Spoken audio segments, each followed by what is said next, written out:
Maintenant que notre famille est terminée, nous allons l'importer dans un projet. Donc, fichier, nouveau, projet, gabarit architectural, OK. Je vais dans ma famille et je la charge dans le projet. Je vais mettre ça au 20e. Par exemple, je vais faire une coupe qui passe à l'axe. Ici, je vais la sectionner et je vais modifier la plage de la vue. Et on va regarder l'affichage. Donc déjà, en vue en plan, on voit qu'il nous manque pas mal de détails. On va aller dans la coupe. Hop, je vais passer par l'axe ici. Donc dans la coupe, on a pour l'instant cet affichage-là, qui peut convenir. On verra si on laisse ça comme ça. Et ensuite, on va regarder sur nos élévations. Donc on va aller sur notre élévation sud. Donc on a nos vasques qui sont comme ça. Et donc sur notre élévation ouest, on est comme ça. Donc nous, on va déjà s'occuper de la vue en plan. Je vais donc sur mon niveau de référence. Et là, le souci, c'est qu'on ne voit pas nos vasques, tout simplement parce que l'ensemble de mes éléments sont attachés. Et que vu qu'il y a des tangentes partout, il n'y a pas d'arête. Vu qu'il n'y a pas d'arête, eh ben on voit pas les arêtes. Donc nous, on va en créer. Donc pour faire ça, on va sélectionner cette extrusion et cette extrusion.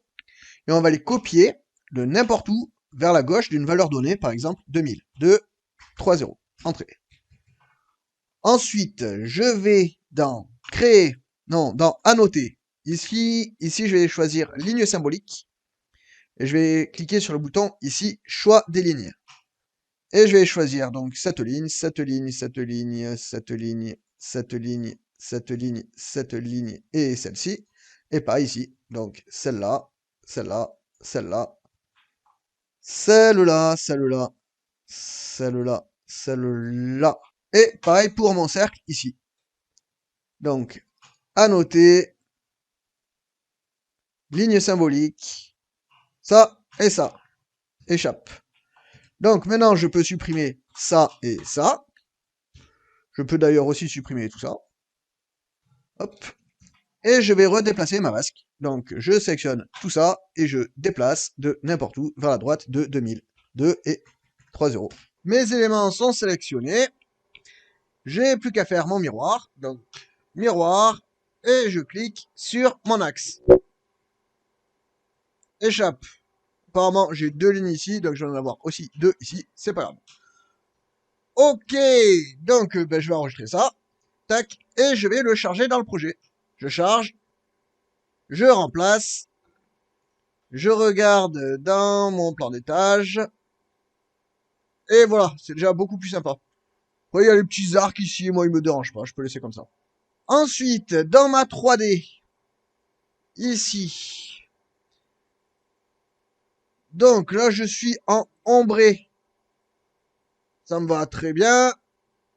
En caché, je trouve que c'est pas mal. Je peux laisser ça comme ça me dérange pas. Et on va regarder en réaliste. Donc là, en réaliste, j'aime pas trop la couleur. Ça fait un petit peu cardonné, ça fait un peu vieillot. Moi, j'aimerais avoir un blanc qui soit plus pétant que ça. Et j'aimerais surtout pouvoir changer la couleur si j'en ai envie directement dans le projet. Il va donc falloir que j'ai un paramètre de matériaux. Donc pour ça, je vais retourner dans ma famille. Je vais sélectionner mon élément. Donc si je fais tabulation, clic, je sélectionne directement tous les éléments qui sont attachés les uns aux autres. Je vais ici dans matériaux. Donc je vais déjà appliquer un matériau par défaut. Donc je clique sur les trois petits points. Je vais cliquer ici pour créer un nouveau matériau. Créer un matériau. Identité. Ce matériau, il va s'appeler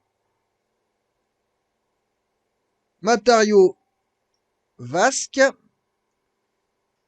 Ensuite, dans les graphiques, je pourrais, si je voulais, mettre des motifs de surface et de coupe. Mais là, je vais pas le faire. Je vais juste m'en occuper ici dans apparence pour que mon élément ait une apparence par défaut. Donc, je vais cliquer sur ce bouton ici. Ensuite, je vais aller dans bibliothèque d'apparence. Ici, je vais aller dans céramique, porcelaine. Et ici, je vais prendre une porcelaine sympa. Donc, on va regarder qu'est-ce qu'on a ici. Là, je vais prendre blanche. Allez. Je double-clique dessus. J'ai donc la texture qui est appliquée à mon matériau. Je peux faire appliquer. OK. Donc ça, c'est mon matériau par défaut. Si je clique sur mon bouton ici et si je vais dans réaliste, je vois que j'ai donc ce matériau qui apparaît. Maintenant, j'aimerais que ce matériau il soit quand même dynamique, que je puisse le modifier directement à partir de mon projet. Donc je vais cliquer sur le bouton ici. Je vais cliquer ici, nouveau paramètre.